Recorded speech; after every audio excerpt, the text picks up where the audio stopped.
മൂന്നാർ ടൗണിൽ നിർമ്മിച്ചിട്ടുള്ള മഴവിൽ പാലം തുരുമ്പെടുത്ത് നശിക്കുന്നു.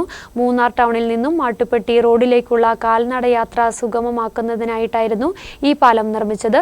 എന്നാൽ പാലത്തിന്റെ പൈപ്പുകളും കമ്പികളും മറ്റും തുരുമ്പെടുത്ത് നശിക്കുന്നുവെന്നും അറ്റകുറ്റപ്പണികൾ നടത്തണമെന്നുമാണ് ആവശ്യം. മൂന്നാർ ടൗണിൽ സദാസമയവും കാൽനടയാത്രക്കാരുടെ തിരക്കുള്ള പാലമാണ് മഴവിൽ പാലം. മൂന്നാർ ടൗണിൽ നിന്നും മാട്ടുപ്പെട്ടി റോഡിലേക്കുള്ള കാൽനടയാത്ര സുഗമമാക്കുന്നതിനായിട്ടായിരുന്നു വർഷങ്ങൾക്ക് മുമ്പ് ഈ പാലം നിർമ്മിച്ചത്. എന്നാൽ പാലത്തിന്റെ പൈപ്പുകളും കമ്പികളും മറ്റും തുരുമ്പെടുത്ത് നശിക്കുന്നുവെന്നാണ് ഇപ്പോൾ ഉയരുന്ന പരാതി. ഇതോടെ പാലത്തിന്റെ അറ്റകുറ്റപ്പണികൾ നടത്തണമെന്ന ആവശ്യവും ശക്തമായി.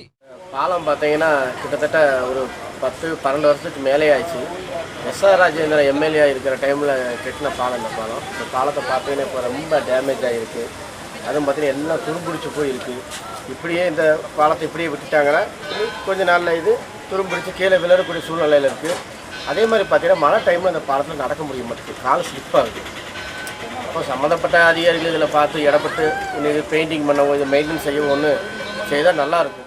തിരക്കേറുന്ന സമയങ്ങളിൽ മൂന്നാർ ടൗണിൽ കാൽനടയാത്ര പോലും ഏറെ പ്രയാസകരമാണ്. മഴവിൽ പാലത്തിലൂടെ ടൗണിലെ മാർക്കറ്റ് ഭാഗത്ത് നിന്ന് മാട്ടുപ്പെട്ടി റോഡിലേക്കും ദേവികുളം റോഡിലേക്കുമൊക്കെ ആളുകൾക്ക് ഈ പാലം വഴി സഞ്ചരിക്കാനാകും. ടൗണിലെത്തുന്ന വിനോദസഞ്ചാരികൾ ഉൾപ്പെടെ യാത്ര ചെയ്യുന്ന മഴവിൽ പാലത്തിന്റെ അറ്റകുറ്റപ്പണികൾ നടത്തണമെന്നും പാലം കൂടുതൽ ആകർഷകമാക്കണമെന്നുമാണ് ആവശ്യമുയരുന്നത്. News bureau Munnar.